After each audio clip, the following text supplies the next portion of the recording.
matin, lundi 3 août, pour la traditionnelle cérémonie de montée solennelle des couleurs. Ce matin, nous avons l'honneur d'accueillir les apprenants du Conservatoire national des arts et des métiers de la culture qui, de par leur présence, ont rehaussé l'éclat de cette cérémonie par l'exécution bien marquée de l'hymne national. Au nom de mes collègues membres du gouvernement qui sont logés au sein du bâtiment administratif du centre, je voudrais ce matin commencer par vous féliciter parce que nous venons de sortir des évaluations des contrats d'objectifs des membres du gouvernement, évaluations faites par le camarade Rim Talba Jean-Emmanuel Ouedraogo, Premier ministre, chef du gouvernement. Comme vous le savez, il a placé sa gouvernance, bien sûr instruite par le camarade président du Faso, chef de l'État, sous le signe de la redevabilité. Et chacun, à quelque niveau que ce soit, et pour les responsabilités assumées, devra régulièrement rendre compte. En fin juin donc, c'était le moment pour les membres du gouvernement de rendre compte devant la première autorité, le chef du gouvernement, de ce qui a été fait en termes donc de mise en œuvre des contrats d'objectifs au 30 juin 2026. Au bilan, nous sommes à un taux moyen de 55% pour un taux repère de 50%. Ce qui veut dire que nous sommes légèrement au-dessus de la moyenne attendue. Mais le message, il doit être compris. Il s'agit d'un exercice de redevabilité, un exercice qui consiste pour le chef du gouvernement à s'assurer que la lettre de mission assignée au ministre est exécutée comme il se doit. C'est aussi une occasion de prendre connaissance des difficultés structurelles et d'apporter des réponses structurelles pour permettre donc à l'action gouvernementale de poursuivre donc son déploiement au bénéfice des populations. Comprenez donc que le plus important, ce ne sont pas les taux. Et ça, je le tiens du chef du gouvernement. Le plus important, ce sont les réalisations, ce sont les réformes qui doivent impacter durablement le quotidien des Burkinabés. Et ce matin, je voudrais, sans être exhaustif, revenir sur quelques réalisations pour que nous puissions nous-mêmes nous faire notre propre religion de ce qui est en train de se faire au Burkina Faso depuis à peine 4 années. Alors, dans le domaine de la défense, le ministre de la Guerre, à l'occasion de son évaluation, a annoncé que le taux de reconquête est à 74,53%, avec la réinstallation de plusieurs milliers de nos concitoyens. Aujourd'hui, vous êtes tous témoins.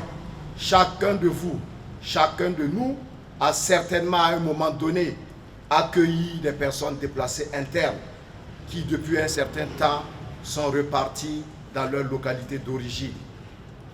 Nous allons sur le terrain et nous constatons ce qui se passe.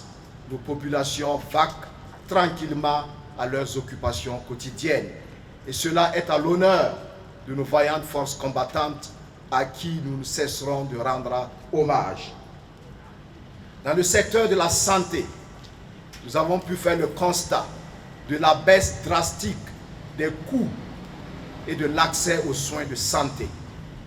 Il y a eu également l'acquisition des cliniques mobiles qui ont été déployées sur l'ensemble du territoire et qui permettent aujourd'hui à nos concitoyens, particulièrement nos mamans, nos sœurs, nos filles, de bénéficier de certaines prestations qui jusque-là relevaient du prestige et ne concernaient que les citoyens de nos grandes villes. Il y a également la construction et l'inauguration, et cette inauguration a été faite le 20 juin dernier par le chef du gouvernement, de 18 CSPS et de 4 centres d'hémodialyse à Banfora et à Gawa. Tout cela pour permettre à nos concitoyens de bénéficier de soins de santé de qualité. Dans le secteur du transport, vous avez fait le constat de l'acquisition massive des bus de la compagnie Sotraco. Sotraco qui devient désormais une société d'État. Il vous souviendra que courant 2022-2023, à Bobo-Dioulasso, des centaines d'étudiants avaient manifesté parce qu'il n'y avait pas de moyens de locomotion. Aujourd'hui, cela relève d'un passé, j'allais dire douloureux, parce que le quotidien aujourd'hui, c'est qu'il y a assez de bus pour nos étudiants, mais au-delà, pour l'ensemble des Burkinabés. Et partout, dans les régions, les bus sont en train d'être déployés. Et cela va permettre d'alléger les charges en termes donc de transport urbain, en termes de mobilité et d'améliorer ainsi les conditions de vie de nos concitoyens. L'agence Faso Mebo est en train de monter en puissance et vous constatez l'embellissement au quotidien de nos grandes villes, mais aussi des chefs-lieux des régions. Et les brigades de construction, les brigades de travaux publics sont en train d'être déployées également dans les régions pour permettre une certaine autonomie et permettre aux régions de prendre en charge leurs besoins de réhabilitation, mais aussi de construction de nouvelles routes. Dans le secteur de l'agriculture, je pense que là, la réalité crève les yeux. Vous avez constaté les performances que nous avons réalisées pour la campagne agricole 2025-2026, avec un taux record de production de 126,6% des besoins donc de nos populations. Et nous avons pu produire environ 7 142 484 tonnes de céréales. Et tout cela nous amène bien sûr à espérer que l'autosuffisance alimentaire sera bientôt une réalité. Et nous prions Dieu que cette saison pluvieuse qui est en train de s'installer puisse être bonne et que nos agriculteurs, nos producteurs, que nous tous, puisque nous sommes tous appelés à produire, ne serait-ce qu'à petite échelle, que nous puissions avoir une très bonne saison et que l'autosuffisance alimentaire se consolide dans notre pays. Toujours dans le secteur de l'agriculture, de l'eau, vous avez constaté, il y a à peine 2 semaines, l'inauguration à Pau par le camarade président du Faso du barrage de Pau-Capro qui était attendu depuis plus de 60 ans. Cet ouvrage a été réalisé en seulement 7 mois. Et ce week-end, le Premier ministre a procédé à la mise en eau des barrages de Kokologo et de Goulouré. Il a également procédé à la remise de périmètres irrigués, tout cela devant contribuer à booster les productions agricoles. Au niveau du secteur de la transformation digitale, là également, plusieurs procédures et prestations de l'administration publique ont été digitalisées. Et l'objectif, c'est faciliter l'accès aux services de l'administration publique par nos populations. Parce que ce qui vaut aujourd'hui, c'est le bien-être de nos populations. Et tout ce que nous faisons devra concourir résolument à améliorer le bien-être de nos concitoyens. Et je pense que la dernière technologie que nous expérimentons depuis seulement le 1er août, c'est la vidéo-verbalisation. Et je pense que vous saluez à tout rompre, bien sûr, cette initiative. En tout cas, elle vise à garantir à tous ceux qui empruntent la voie pour la circulation, elle vise à garantir la sécurité routière. Et je vous invite donc à respecter les consignes. Dans le respect des feux tricolores, le port de la ceinture de sécurité, le non-usage du téléphone en circulation et bien sûr la limitation de vitesse.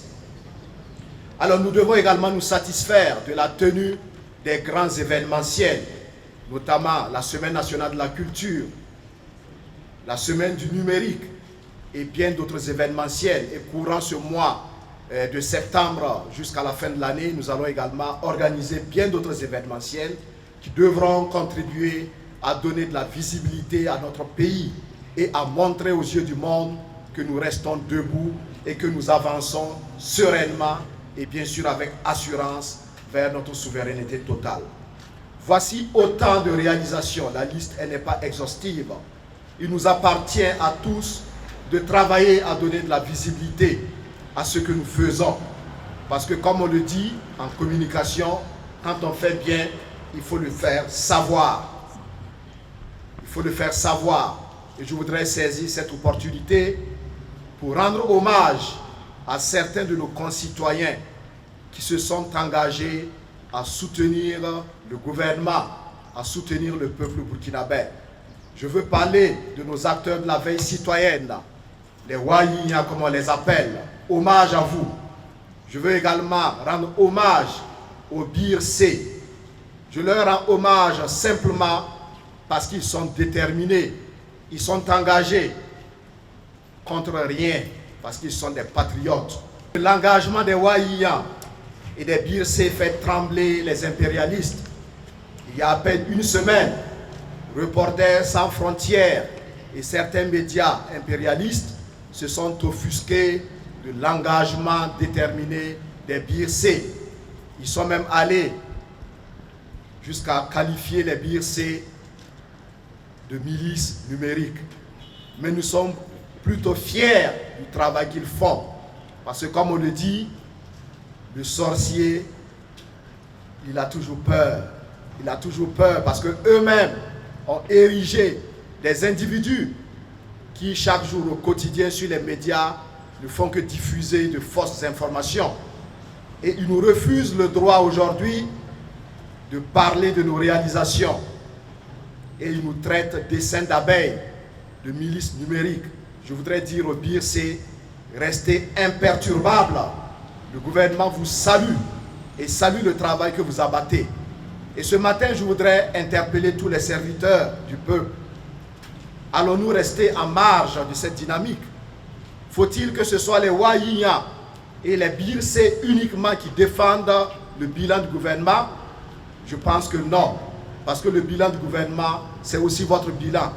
C'est vous qui travaillez à produire les résultats que nous portons à la connaissance des premières autorités.